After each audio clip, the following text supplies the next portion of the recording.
Yeah. Yeah.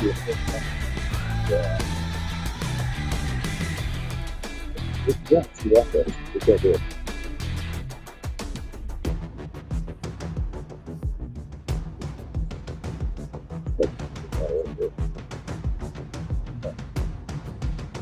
Yep, that's it. Thanks. I already had my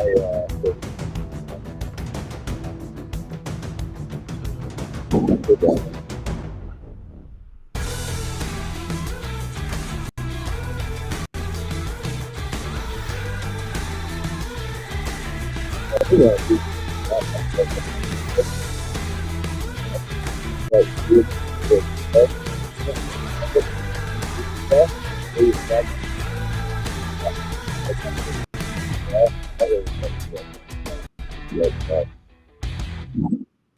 You know?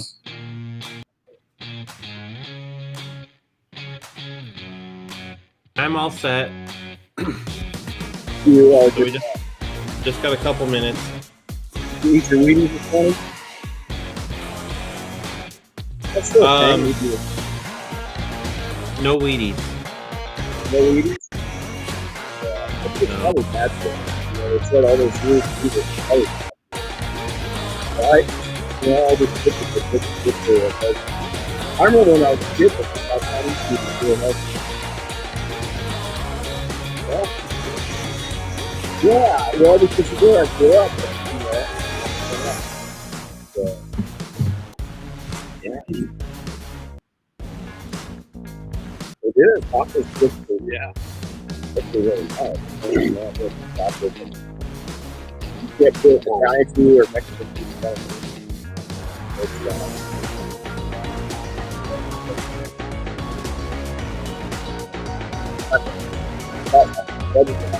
Everything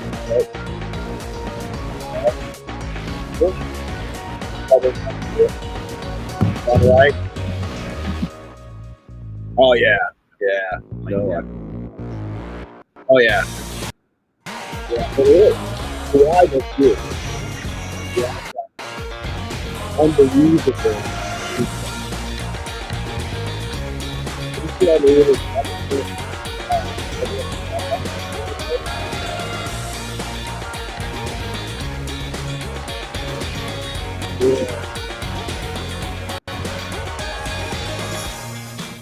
that was cool. Yep. There we go.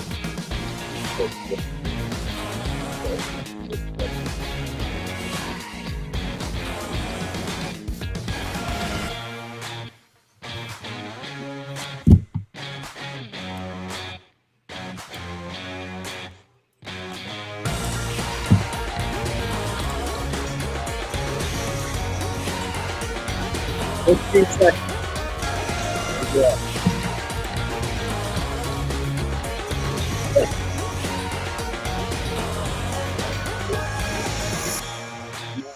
There we go.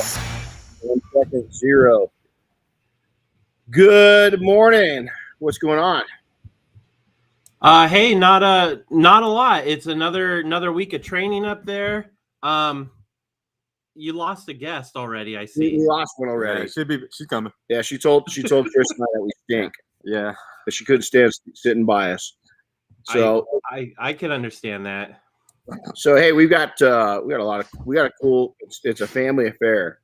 It's kind of the podcast today, you know, and so we're going to actually have these guys come up. We're training this week, so we've got our 5-day advanced training going on this week. So, oh, look she decided to show up. Hi, you know, guys. good afternoon. Sorry. I'm going to give her crap. And so we've got some guests. We're going to actually have our students come up, but first, just tell everybody who you are real quick. Say hi. Hey guys, I'm Marcella. I'm half of East Coast Custom Detailing out of South Carolina. And I'm Chris Williams, with it, owner operator at East Coast Custom Detailing. Cool. So we're gonna go through. Hey, don't walk away yet. We got to have you guys all introduce yourselves. Come on up. She's eating. We're gonna start with those two real quick. Come on up. So hey, we're gonna have our team because it's a family affair, you know. So our first ones are actual father and son, and they actually claim it. So introduce yourselves real quick. They actually claim it. Yeah. What's going on? I'm Dominic McLean. This is Tom McLean. This is my dad / partner. We're out of Fontana, California, and our business is Mystique Detailing, and we service all of IE, California. Cool. Right on. Thanks, guys. Awesome. All right, young lady, come on up.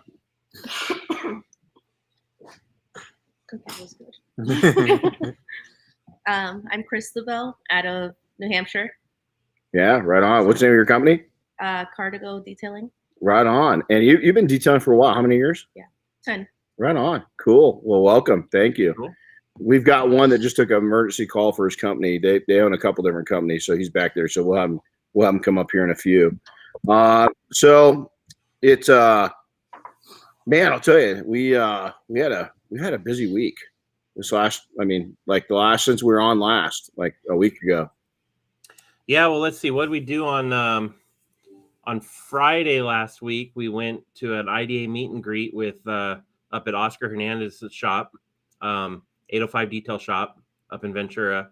Yeah, that was cool. We had a good turnout there. Had some out of town guests, the Kimballs from Washington, Adam Garvin from Oregon. Yeah, and there were actually a couple of other out of towners too. I'm gonna mess up their names if I try. So, well, it's just great to see so many people come down and support it. And Adam's such a he was there. He came and supported the event, but he was there for an educational event also. And the guys just. There's an example of a pro that's really dedicated to constantly educating himself and his team, on what's going on. So he's down there for a window tinting event, and it was pretty cool. We had taken and we had decided on Thursday is that after 32 years of ground search and rescue and air search and rescue and medic and everything else, about a little over a month ago. I was pushed into a mounted unit to bring my expertise of SAR to the horseback teams, civilian and military alike. And so Thursday we'd been on the hunt, and I haven't ridden in 28 years. And we decided that I'd start looking around for a horse, and we found what was. Here, all the way over here. Would you run over and tell them real quick? Sorry. So we took in, we went on the lookout. I wasn't planning on buying a horse this soon. I wanted to kind of get my legs underneath me in the new unit and, with the county here in town. And so we took and, we found a horse up in Sacramento, and, we took an emergency trip up to Sacramento last Thursday because right now it's like cars. If you can find one, they're gone. So we Chris just brought him up. So this is Rip. So Rip is a 7-year-old quarter horse, and he's a big boy. He's a bay roan, and he's pretty cool. He's pretty chill, and that was my first ride with him right there. And we get to bring him home Sunday, so he'll be here in Big Bear on Sunday, and him and I start training on Monday. So we start building our relationship and our trust, and he's going to have to put up with me a lot because he knows what the hell he's doing and I don't. But the reason why I tell you this too is I'm 55 years old. I've been doing the same thing. Search and rescue is never the same. It's like detailing. It's never the same. You're always going to have each mission. I mean, you're law enforcement, and EMS, and we'll get into that in a second. And I wanted something. It's kind of cool to do something completely out of my wheelhouse. Last Tuesday, I got on the back of it. I'm training. I'm going through training right now. And I got on and rode for the first time in 28 years. And I wasn't a proficient rider. I'd been around horses, quite a bit, but I wasn't what I'd call a good rider, And so I've been back on yesterday. I went over when Diane was working with these guys and took another lesson. And so I guess the lesson I want to teach is that, we were talking about it earlier, is you've got to take and have interest, and, you got to be willing. I don't care what age you are. I don't care if you're 12 or 55 or 85, is to have new interest and new challenges is really, really, really important. And so make sure that you do those challenges. So thanks for pulling that up. This is cool. I don't know if we can play the video. This is our first introduction. I mean, literally the first time that we gotten close. And he was checking me out, and he wasn't too sure. And he's got an interesting story. He's only 7. He's really trained up really well, though, and he's pretty mellow. But yeah, we're excited. We're excited. So something new. Something new.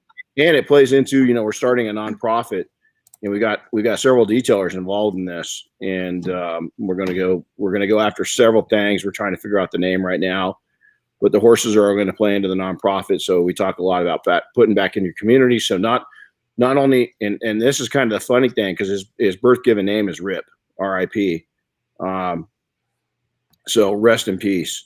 And he does search and rescue. So I'm not going to probably tell people his name. Right. Yeah. We'll just go with the Rip. Hopefully nobody figures it out.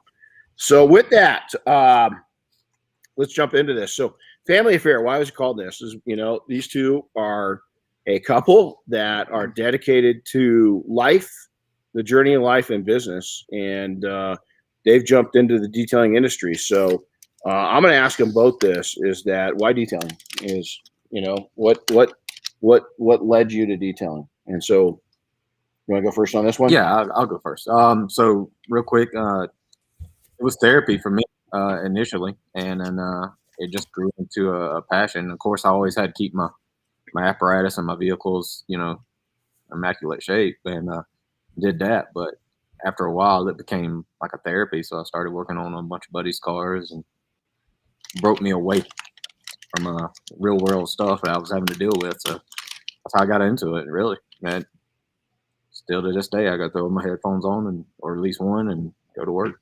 Yeah, I like it. For me, it's a therapy for me because I love doing interiors, so I would help him out, and I ended up going to SEMA, and that's where I met you, Diane, and Sydney, and you guys were amazing and just super sweet and welcoming. So I was like, this is the family that I need. Right. Yeah. And it's cool. So what was the decision? When did the topic come up that you guys were going to work together, and how did that go over? At SEMA, she came to me and she's like, I see you're a part of this group. I've seen what you've done in the last year and trying to get it. And I want to be a part of that. I want to be part of something larger than myself and get into it. And I was like, well, listen, if you're going to get into it, then you're going to go to 100%. You're going to go through exactly what I've been through, because I want you to know exactly where I'm at. I want you on the same level. I want you to get up to the highest of potential that you can go. And so we signed her up and sent her out here, and she killed it. Yeah, she killed it. So went through a 5-day training and never worked a polisher in her life. Nope, not till I got here. And even these guys, I mean, day one, we have you guys over on the hood burning paint and everything else. And I think just going at it with new eyes and new explanations of what the tools are kind of help, right? I mean, it makes a big difference. So, let's talk. Go ahead. Oh, I was just going to ask real quick, Marcella, does he just make you do everything he doesn't want to do? It's actually the other way around. I try to bribe him because I hate windows. So I'll tell him, I'll do your door jambs, I'll do this, I'll do that, all these things that I like doing, so that way he could do the windows and the stuff that I still don't get like glass to do. no matter what. Yeah. Does anybody like doing windows? My arms are so short. It's like a baby T-Rex trying to get in there. I can't stand that. Okay, so, and this is include Chris. Was there anything in detailing you just don't? For me, it's I can't. I don't like. I'm not real big fan of wheels. I mean, it's okay, but I'll do that. But vacuuming, I can't stand vacuuming anymore. I've done enough vacuuming where, and glass. Those are my two. I tell you what, when it comes to paint correction, it's the bumpers for me. I hate doing the bumpers. Yeah, I'll agree with that. Well, and I always leave the bumpers for last, and then I'm kind of over it. You know what I'm saying? It's like, okay. Yeah, see, I try and do them first and get them out of the way. Oh, do you? Yeah, I always leave mine for last. And I don't know. I don't know. Maybe if somebody examined my bumpers, they probably don't look as good just because, they're down low. Yeah, it's just kind of it's it's kind of like an afterthought, you know. Yeah. It's, the roof isn't much fun either, especially on a big truck. yeah, so that doesn't bother me too much because it's a challenge. Because it's like you and I going up Everest. Yeah, exactly.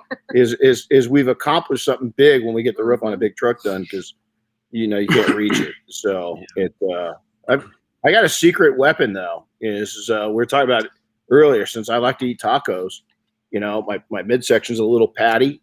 So you just leave that midsection right over the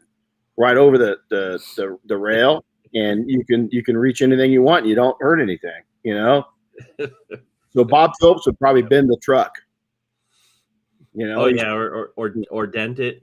Yeah. So, so let's talk each one of yours. We're gonna go first with you this time. Is your past? So you come to SEMA, Chris is into it, and you come out and you meet all of us for the first time.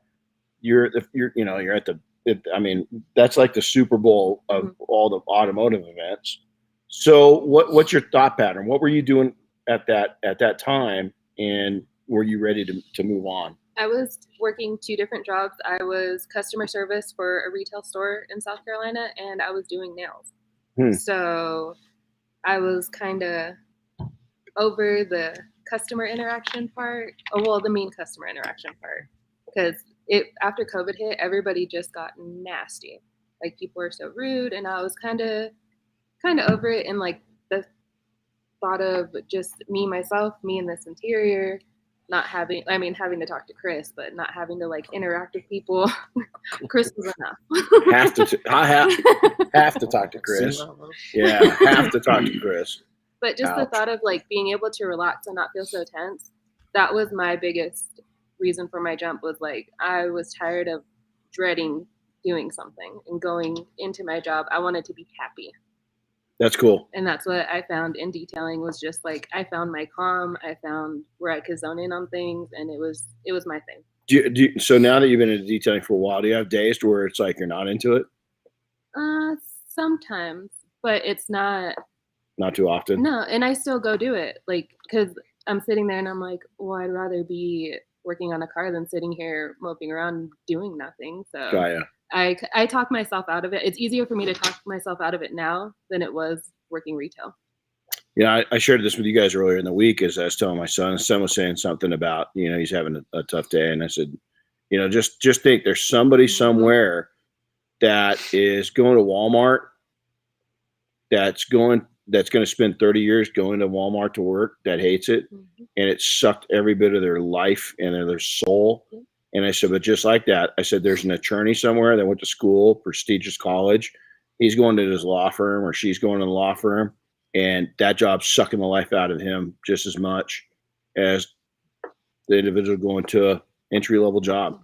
Or an accountant, or executive, I had a great career, and I often talk about it. I love it. It was great memories, but it was sucking the soul out of me because I wasn't meant to do it.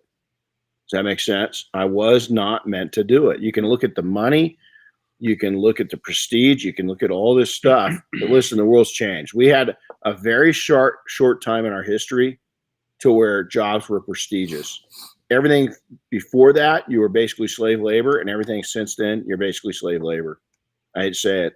Unless you really dig it. I know there's doctors and stuff like that love what they do, and I've got a friend of mine that is, and I've talked about this when I was a kid. I wanted to be a trash man because they got to ride on the back of the truck.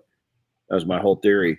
But I got a good friend of mine that's just spent the last, 26 years in the disposal company here. And it was a great career, and he loved it. So it was pretty cool. So Chris, now your background, this law enforcement, EMS, Fire. You've seen some shit. You're SWAT. So go into your past, and what kind of took you, what kind of took you to where, okay, I gotta get out of everything I've done and get into something new. Yeah. So, started out in law enforcement in 1998. Went full time in 99. I saw right off the bat, I want to be very, very good at everything I've done. So I immediately started putting myself through tactical training and everything like that, which led me to the SWAT team. I was on the competition team. multiple call outs, things of that nature. Of course, after 9/11, that changed up a lot of stuff. They started recruiting a lot of tactical officers, tactically trained individuals for projects. So I took contracting after that, and that was a huge jump because I started out as a deputy, $27,000 a year. Left as a sergeant, $32,000. So Right. it's a huge jump when you go to contracting. So did that for a couple of years. Contracts, started drying up. Came back to law enforcement. Was involved in some bad incidents over that time frame, which led to my chronic PTSD. So yeah, I saw I needed a change, so I I was able to do fire service, and it didn't affect me as much. I loved it, and I loved helping people. I loved being there and a person's worst time in their life and trying to help them, come back. And fire and EMT, that kind of, it goes together. So yeah, and lost two friends right after that locally. Both were killed in the line of duty. And my kids came to me and were like, we had enough. You need to find something new. So I went to work for a large manufacturing company, because that's, pretty decent money in the area. Wasn't too bad. Worked 14 days out of the month, and got into detailing, like more professionally. Went to a class up in North Carolina. That spiked my interest even more. Heard about you, and I was like, wow, I got to check this out. Started researching detailing success and got in touch with y'all and came out here in May of 2019. And ever since then, I've been, again, training is very, very important to me. So continuing my education and getting up as much as I can, So how's it help? I mean, okay, so so with people that have really been stressed in their current careers and their past careers, I look at it. I mean, being self-employed has been it's been stressful. There's a lot of things you carry along with you. But again, the good side, I always remind myself of this. Everything's tough. I mean, everything's tough. It's tough believe it or not, it's tough to fail. It's tough to succeed. I always say, choose your tough, but here's the deal. I'd much rather be stressed and be able to control that stress in my own gig than being stressed and having somebody else control it for me. Does that make sense? So family-based business. Okay, you guys, you got kids, you got the two of you. How do you make it work? How do you make it work? I'd say communication. We talk about a lot. Mhm. We talk about I talk about my feelings a lot, especially if anything bothers me. I make sure to let him know, so that way we could figure out how to fix it then Mhm. and work through it, and we're good. Because I know what we have isn't what a lot of people are able to do.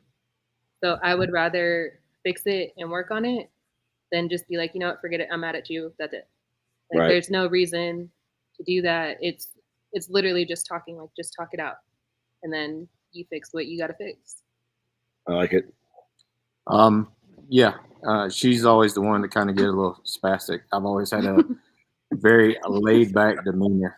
He's going to pay for that one later. Yeah, probably. Yeah. I was gonna say, if I called Brittany spastic, I'd be getting slapped. Yeah, right well, there goes that continuity. That's Yeah. right out the door. No. We're gonna talk later. Yeah, So she gets excited, so I might catch a 34-1. excited. It's not so- from spastic to. Yeah. We're just gonna keep digging you in deeper, buddy. Wow. But I always had that very calm demeanor, no matter what the situation is. Somebody could be shooting at me, and I'll be just calm as could be. But so I have to be. I keep a level head. I know that I help her as much as I can.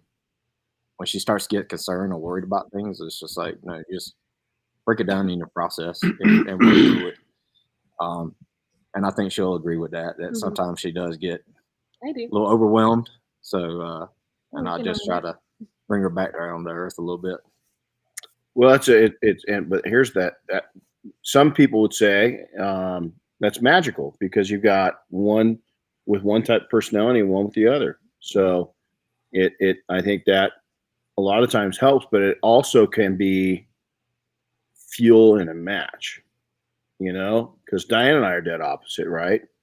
And it just from a person that's spastic, I guess is the word you use, is I'm that spastic person, but you calm fuckers like to hold everything in and then let it loose at once. And I'm like, close. Oh, there you go. Nail on the head. There you go. Yep. And so being a little more spastic, as you put it, might help. Yeah. No, and you're right. You're right. Because she's gonna vent and she's gonna let it all out, and I let her. I mean, that's the way it is. But when we work together, it's like it just clicks. Just like being with any other team, it just clicks.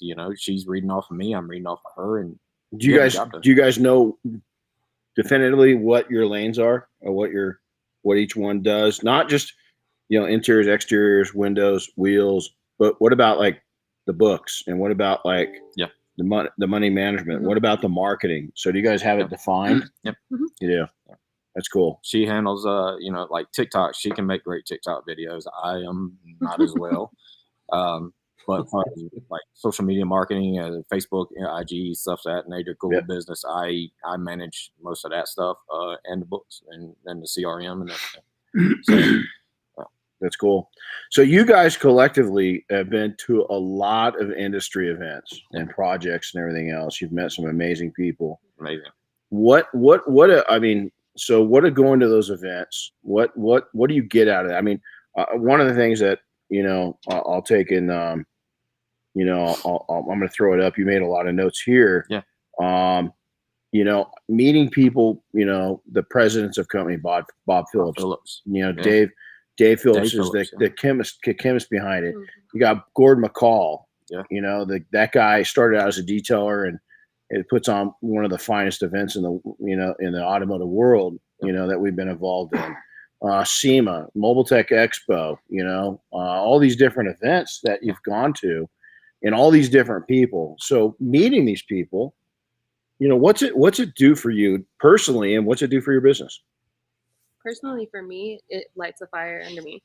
Like after every training, after every convention we meet up with, it sparks something in me where my fire is going, and I'm ready. I get home, I'm so motivated.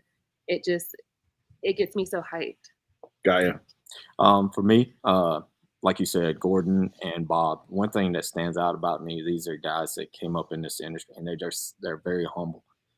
That's the reason I love PNS. Is Bob's he's a humble guy. He's laid back. Gordon's an amazing guy. Came up from ground up, and he was just so humble and just talked to us just like anybody else would. It wasn't nothing. And Bob's the same way. But not just them. I mean, many other guys in the industry that I idolize. Trench people, Justin, Justin Lobato. I mean, these are guys I look up to, and I work to hopefully be like that one day. But one thing I noticed that I took away from all of them was give back to where you come from. Absolutely. Help anybody else come up that you possibly can. Absolutely. And that's I think that's one of our greatest things that we want to do is just help as many as we can and offer the advice, anything we could contribute, we try to help. So this isn't on the notes, but I'm going to ask you guys, what's your favorite thing you've ever worked on? Oh, that was just stood out. Probably. Okay. So I'm a newer Star Wars fan. So we worked on one of our customers. He has this Corvette, and on the back of it, it's got X-Wing. So when he pulled in backwards, I was just like in awe, because I was like, he does not have X-Wing on the back of his license plate. And I was like, I made a TikTok video with the Vader sound in it. That's probably my favorite vehicle that I've worked on. Oh, that's that. It was like, I was walking out of the garage and he was pulling it in. So it was just kind of like a moment. And I was like, I'm working on the X-Wing. And that's just like, I just thought of it as that. Chris and I are both Star Wars fans too. Chris he's got a collection like you wouldn't believe. It's real. Have you ever seen it? I've seen it here and there, and he's talked about it before. It's pretty it's cool. awesome. It's pretty cool. So, what about you?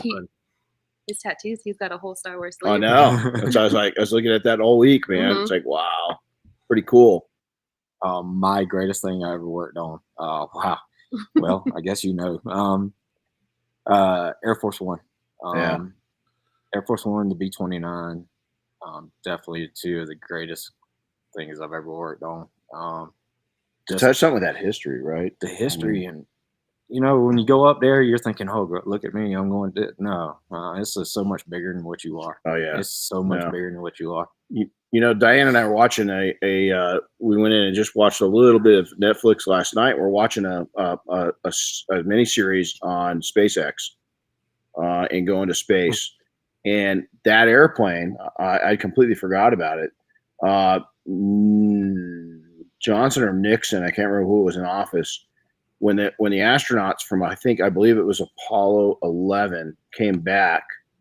Is they sent them on a world tour, and that Air Force One. Not nice to see. And it was there. It is. They're the astronauts from Apollo 11 are coming off an aircraft that we have changed history on, because that aircraft's aluminum would have been covered up and painted over forever had we not had Joe Clark.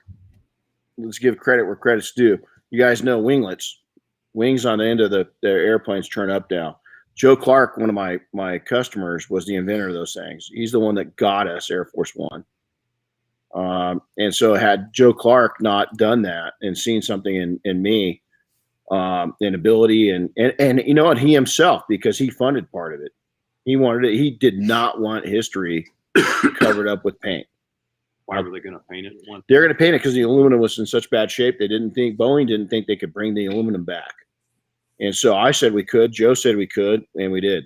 And you look at it now, and it's just, and there's other planes that we've got to do this to, but it's not easy. It is the hardest thing technically I've ever done. Yeah. Hey Chris, what was your favorite or most memorable part of going on the Air Force One project?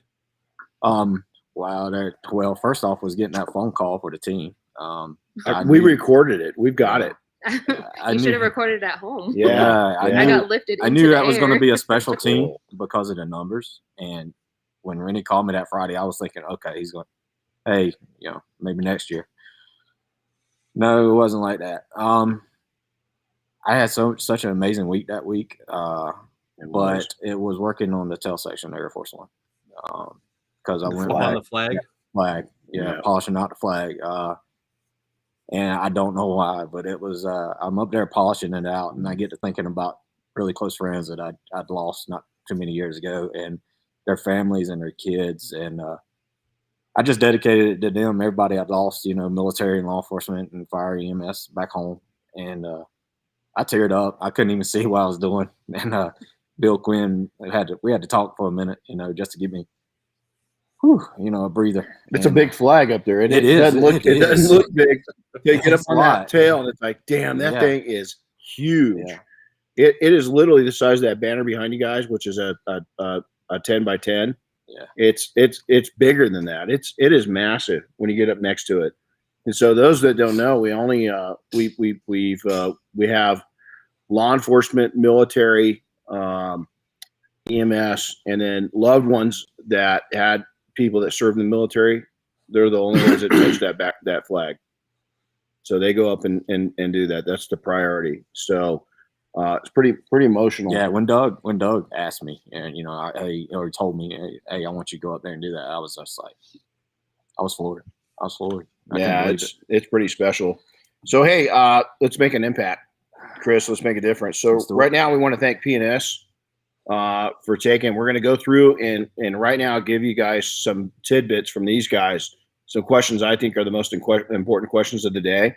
But before we do that, P&S makes this happen. Team P&S. You guys are going to take and install two of my favorite coatings, and one of them is our interior coating. Why is that? Why is that one of my favorites?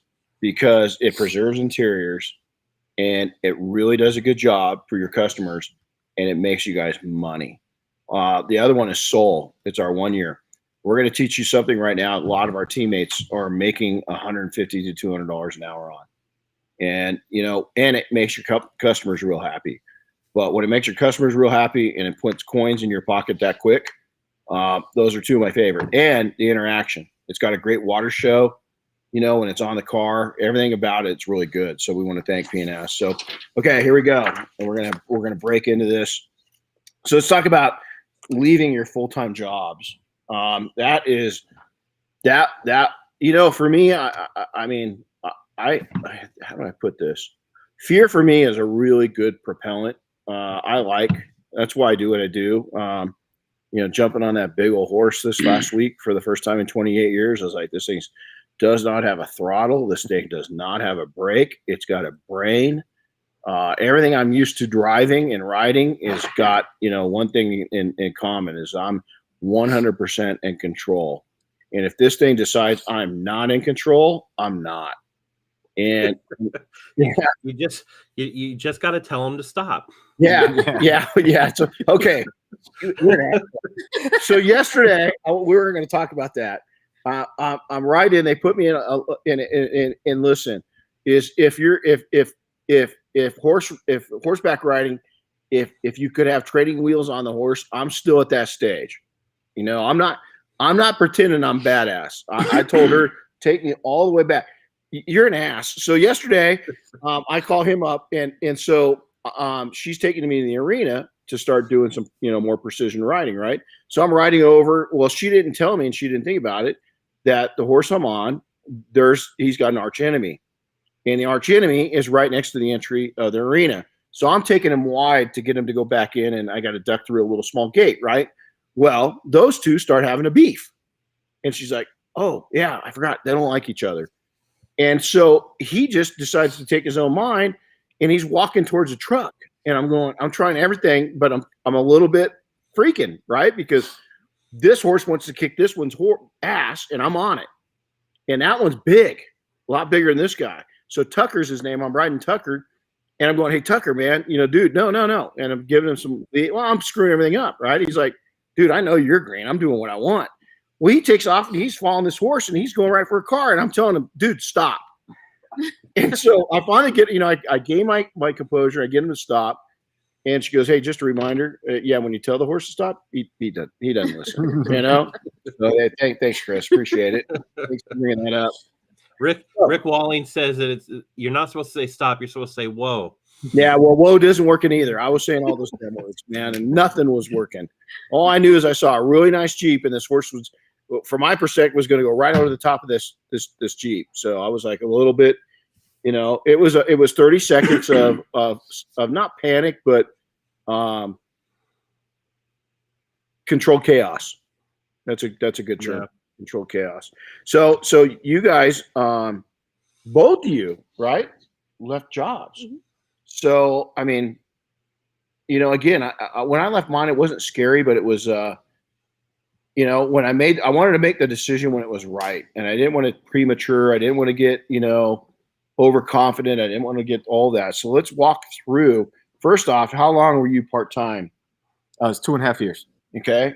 Mine was about a year because I did it a year after him. I started a year after him. Okay, there you go. So about a year and a half. So some key facts from both of you is what did you put into action to leave those jobs? What did you have to have in place to feel comfortable enough to leave?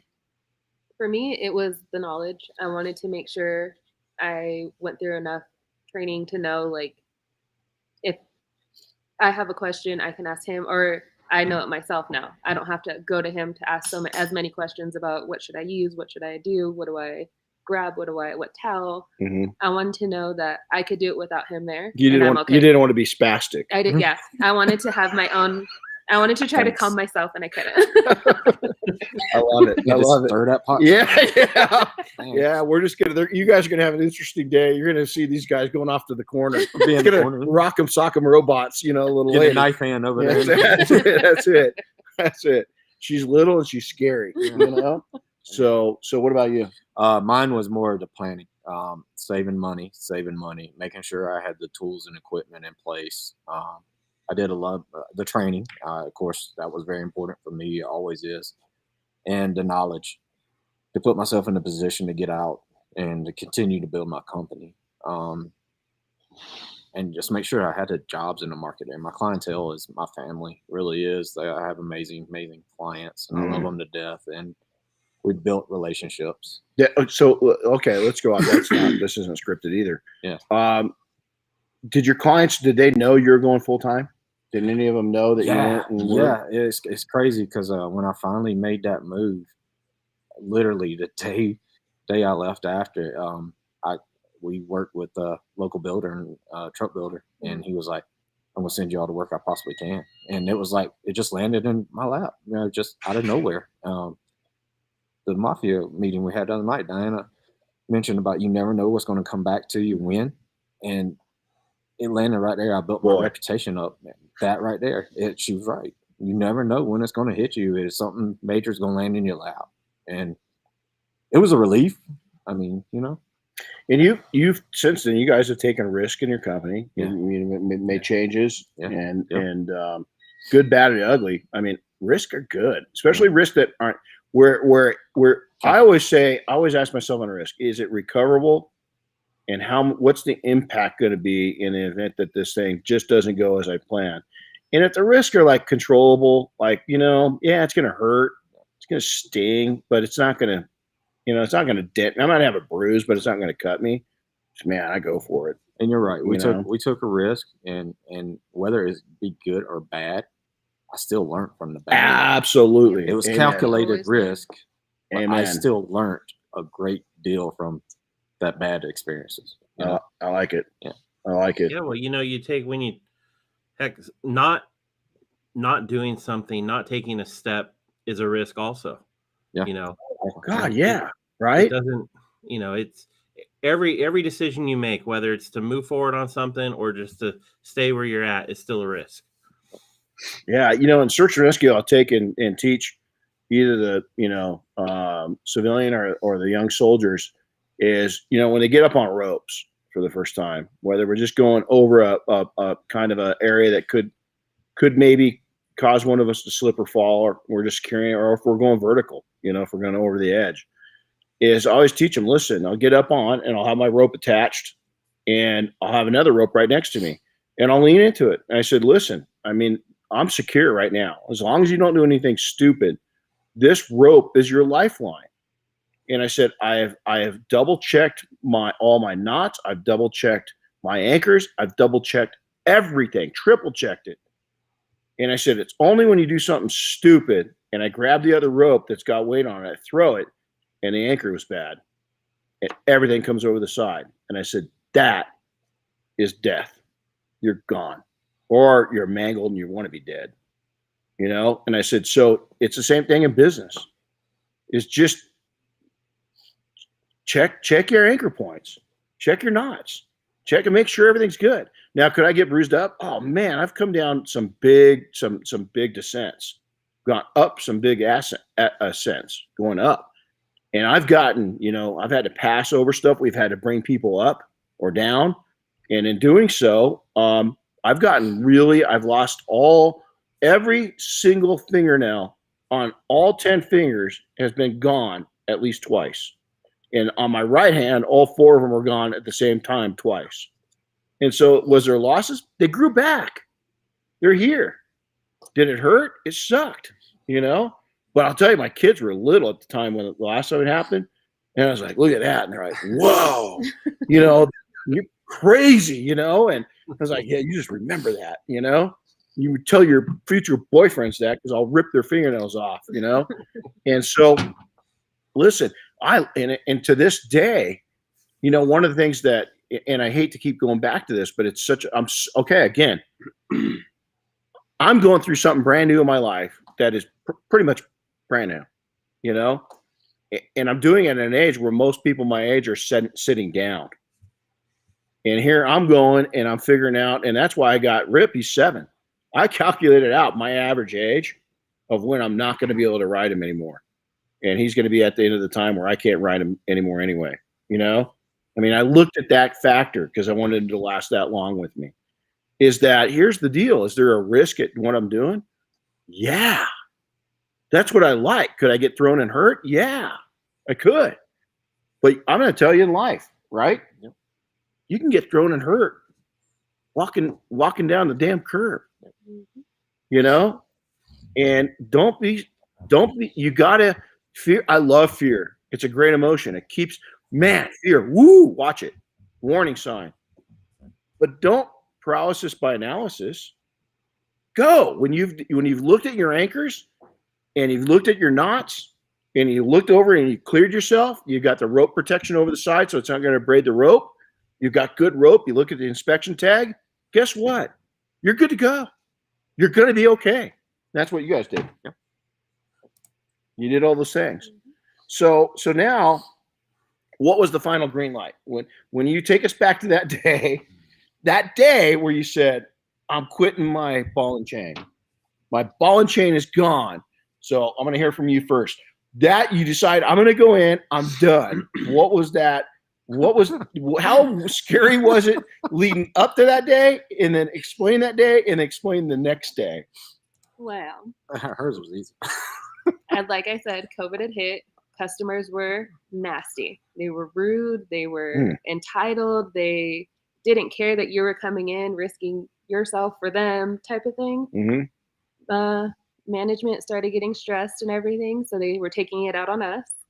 Customers were taking it out on us, and I was like, you know what? I'm doing this part-time. We have clientele. We have people, like, we're lining it up, and everything was hitting everywhere. And I just texted Chris one day, and I was like, I'm either going to quit or I'm going to lose my job. My mouth was going to get me to lose my job. And See, that's that spastic I was yeah, talking my about. spastic was like up here then, where the retail. And it was so bad. And that's a lot of what it was. I was coming home with anxiety. I was coming home mad. I was coming home stressed. And for what? Because people are mean? No, I don't need to go through that. I don't deserve that. So I texted him and I was like, it's either I quit or I lose my job. Yeah. Wow. And so I went in and I did go about it the wrong way. And I kind of regret it now. Went spastic? I went spastic. I pulled the manager to the back and I let him know every single reason why I was upset. I let him know for a good 15 minutes after I clocked out. And I left. Yeah, but you know what? Sometimes it just feels good. Oh, it felt great. Yeah. Oh my So I think you gosh. went about it the right way. That's okay. I called Chris and I was like, I'm out. Is he ever going to get even if you were nice, was he ever going to get a detail from you? Oh, I told him when I left. I said, let me know when you want your car done. Did he come back? No. Okay. I haven't heard from him. Yeah. The spastic part probably got to him. Yeah, he was probably like, That's probably the price part. that too. Yeah. So, okay. So yours leading up to, Wow. jab paralysis by analysis. Yeah. Yes. And I'd planned, I was looking at the year before, back in January of 2020, I was going to make that step, and I held in there another year. Probably better. Yeah, and I don't regret it. I think it was a good move on my part, to wait it out that long. But still, it was that fear, like you said. It was there, that over analysis of everything. What if? What if? And I've always been a provider. Did you guys write out a list? Did you guys ever? I did. You did? I did. I Did didn't. you? No? I was on the spot. I was the spaz. I did. Okay. I did the In the heat whole of the moment. I'm seeing it now. pros Seeing it cons now. thing. Once I I got did the okay everything. from him. Check Yeah. boxes. Everything. Everything. And I listen to members of the group and know the guys that have been here, and I know there's going to be struggles. We're struggling to. We struggle. It is. We were out here. We're trying to do our thing, and finally,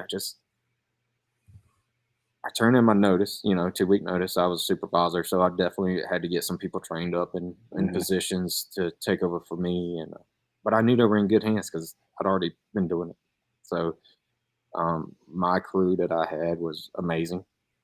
I knew they could handle themselves. What was your boss's response and what was your crew's response?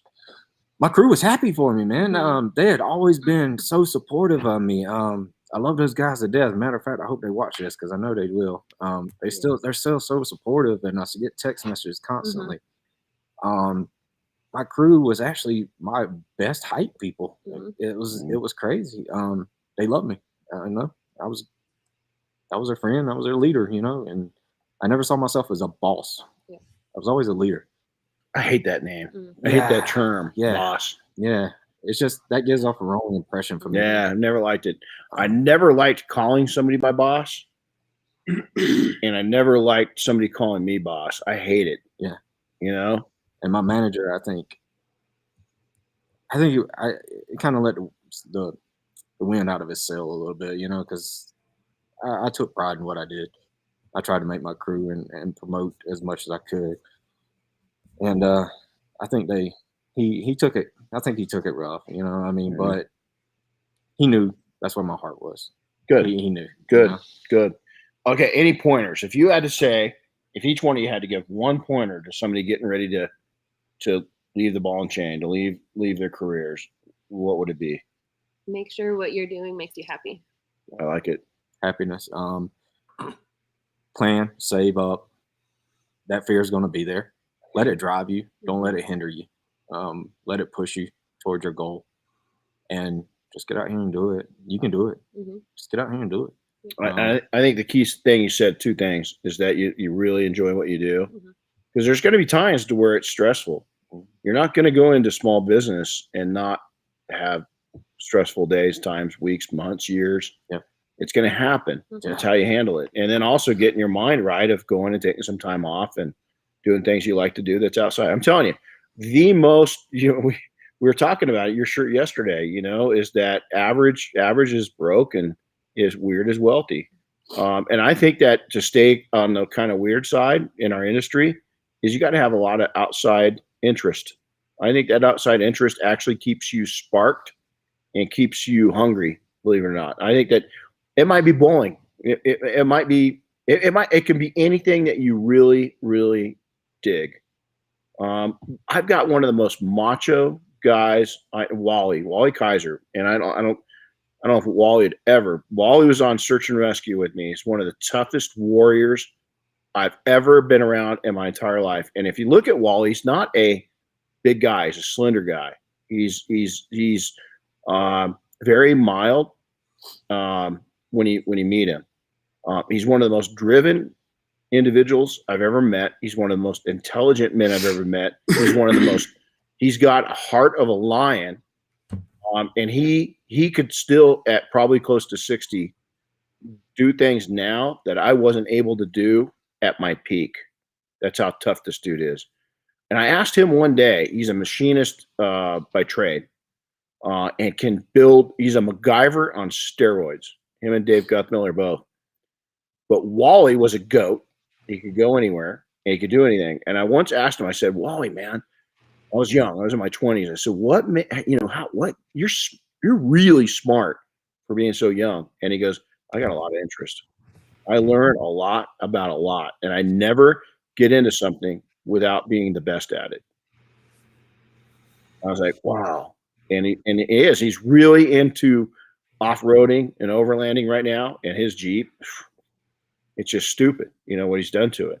He was into overlanding motorcycles for a number of years. His bike, unbelievable. Search and rescue. We did things that we did things 30 years ago with him that teams are just starting to do now, 30 years later. I mean, when everybody else would not go into a scene and go in to get people, we would because of Wally. And I'd go anywhere with them. I lost, matter of fact, those 4 fingernails with Wally. I just had my knee rebuilt. Probably shouldn't have been on mission. Wasn't cleared to be on mission yet. Wasn't cleared from my doctor. Wasn't cleared from the department. But we had a nasty one, and we're climbing up to this guy, and I hooked my right hand. Wally was up. He was leading, and a rock came down and crushed my hand between a rock and a rock. And so Wally got up there, and I was stuck. I was literally hanging. It was cool for a little while because I couldn't feel anything in my fingers. I didn't know if they're smashed, if they're what, but they could not pry the rock away. They just were able to get the rock away enough, and I had to rip them out. When I ripped them out, my fingernails were gone. But I wouldn't have got down there if it wasn't. Did it all bleed and all that? I was so good. We were so concerned of getting up to this guy hanging on the rock that I really didn't know. But when we got up there, I realized that I had strained my knee pretty bad because I just had surgery literally 60 days before that. And I had all kinds of, stuff in there, hardware in there. And I had a cadaver. Part of it was from a person that had passed, and they'd taken part of their ligament, from their knee and put it in mine. Then I had fiber optics in it, and then about 6 screws holding it all together. And I just remember getting up there and I was like, okay, I got a problem. My fingers are pretty much toast. And how the heck am I going to get down? Because now my knee hurts and I don't have a hand to use. And we got a subject, with us that we got to get out of there. And I just remember Wally being so tough that I helped, but he took on 30% of what I was supposed to do himself. And I share this with you is because that's one of the most well-versed humans I know in all of life. And he's one of the smartest people I know. And he's just gotten into everything. I asked him one time, I said, if you just stayed into business, what would you be? And he goes, broke. Because I wouldn't learn about all these things. Everything teaches me that affects my business. Everything I do teaches me that something that goes back to business that helps me. And he goes, here's the other thing. I get sick and tired of doing what I'm doing. When I go out and have a fun, adventurous weekend, or we go on a cool-ass mission, we go save somebody's life, or we bring somebody home that's dead, that their family would have never been able to find them if it wasn't for what we went and did. I come home Monday and I appreciate what I do because I don't have to do that every day.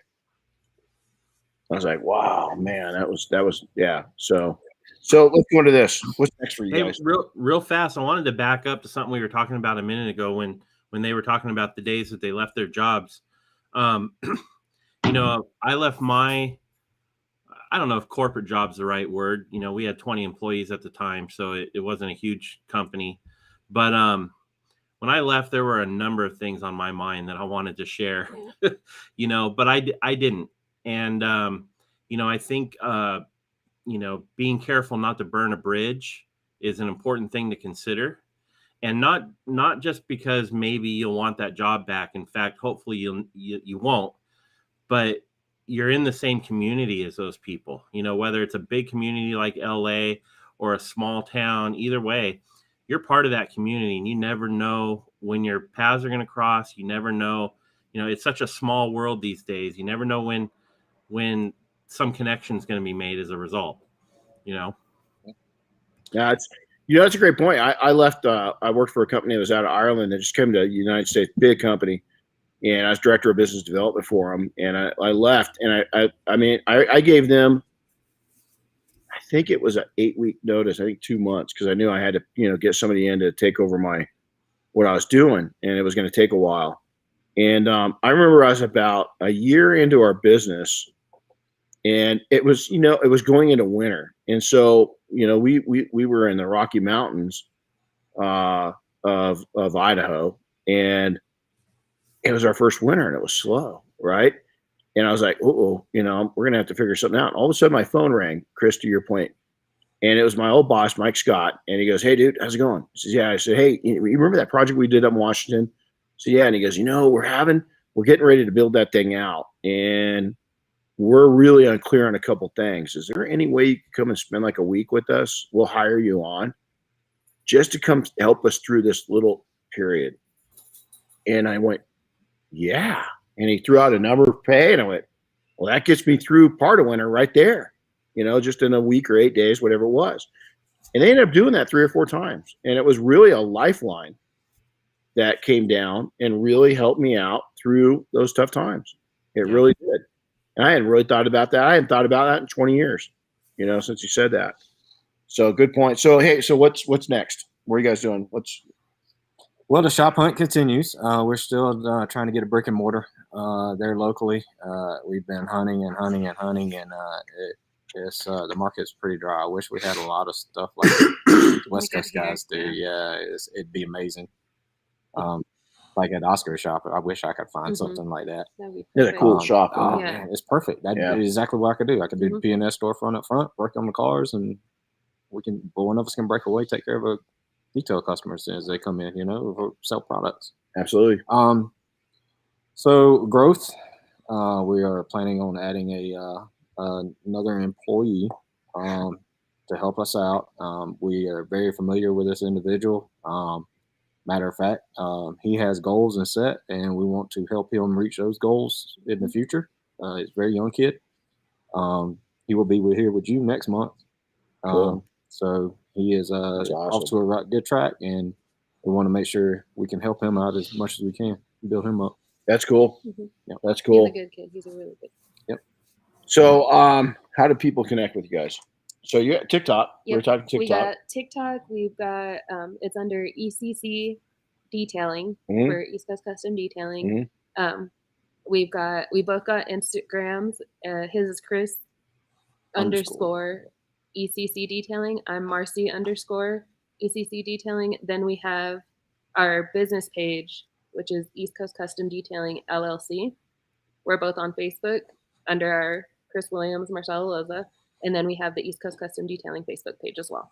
So Cool. we're connected through everything. We've got a Google business and Well, I'll tell you what. You guys watch your Google business much? oh my gosh, yeah. It's unreal Oh, what yeah. that exposure It's that gets. crazy. You know, and really is if you guys aren't using that, use it. Mhm. And then uploading fresh So pictures. simple, easy. Yeah, I was gonna say uploading new, and I got to even do better at that with ours. But uploading just pictures to it regularly really helps keep it active.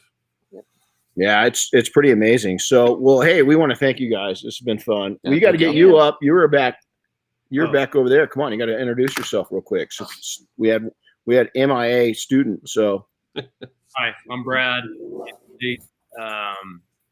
My part-time detail business is called the New Car Image in Lawrence and in the Kansas City area. So, I love the name. New Car Image. If you go back, that's there's history to that. yeah, I did it in That's high right. school, Yeah. starting in 1989, and Yeah, it's pretty cool. real life got in the way for the last 35 years. or That's so, it, so, right? Yeah, it happens. Yeah. It happens. Well, hey, thanks everybody. Thanks you guys. Thank you. And it's pretty cool that we've got family. That this was kind of a family affair, and we hope that you got something out of it. So make sure comment anything that you want to hear. Make sure to make a comment here. Share it, subscribe, and then let other people know about it. We really Chris, what's our biggest goal? We talk about this all the time with this podcast. What's our goal? To make Helping people. Yeah, other people. Right. We want to continue a message of prosperity to help people. And here's our goal. If we get a lot of messages, we'd love to hear what you guys think of the shows. But I don't care if we only get one message a week that says, wow, I got something out of that. It makes it worth it, and we love hearing it. We love hearing your story. We love hearing personal stories on how maybe we've changed your opinion on something or how we've been an influence. But as long as that happens, we move forward with this. It's one of my favorite times, especially when we can share it with people. So you guys take care. Have a powerful rest of the week. We'll see you next week on the show, and take care, everybody. Happy detailing. We'll see you soon. Yep. Thanks, Chris and Marcella. You're Yeah, welcome. thank you.